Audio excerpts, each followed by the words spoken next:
একটা বাদাম খাই। মালগুলো আমাকে দেখেনি তো? আমি দেখেছি। কে রে?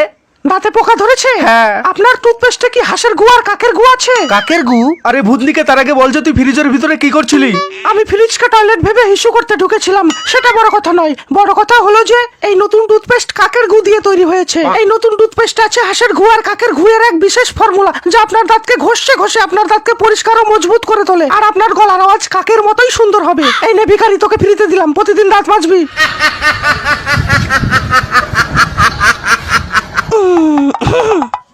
মা, একটা প্রশ্ন ছিল। কি প্রশ্ন? তুমি বাবার টাকা চুরি করে ব্লাউজের মধ্যে কেন রাখো?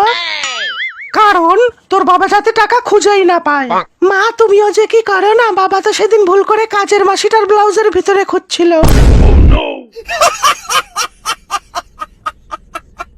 আচ্ছা, বর বউ দুজনে কি কথা বলছে? শোনো, আমার বিড়ি না খেলে পায়খানা হয় না। আরে কোনো ব্যাপার না, আমারও সেম। বলছি যে আমাদের দুজনের বিয়ের পরে হানিমুনের জন্য তুমি কি প্ল্যান করেছো? ভাবছি যে আমাদের দুজনের বিয়ের পরে হানিমুনের জন্য গ্রিস কেমন হবে ডার্লিং?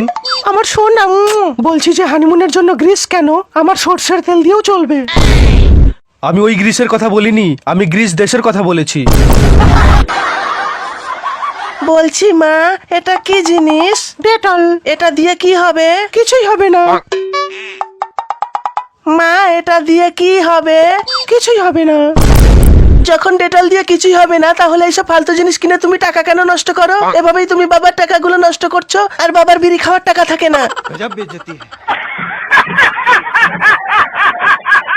আগে আমার খুবই বিড়ি সিগারেট খাওয়ার নেশা ছিল। আমার তো বিড়ি না খেলে পায়খানাও হতো না। কিন্তু একদিন আমার মাসি আমাকে বিড়ি টানতে দেখে ফেলে। তারপর একদিন মাসি আমাকে বলল, বিড়ি সিগারেটের নেশা ছাড়তে হলে নিকোটেক্স খা। তারপর থেকে এখন আমি সিগারেট আর নিকোটেক্স দুটো একসাথে খাই। ডিঙ্কা চিকা ডিঙ্কা চিকা ডিঙ্কা চিকা।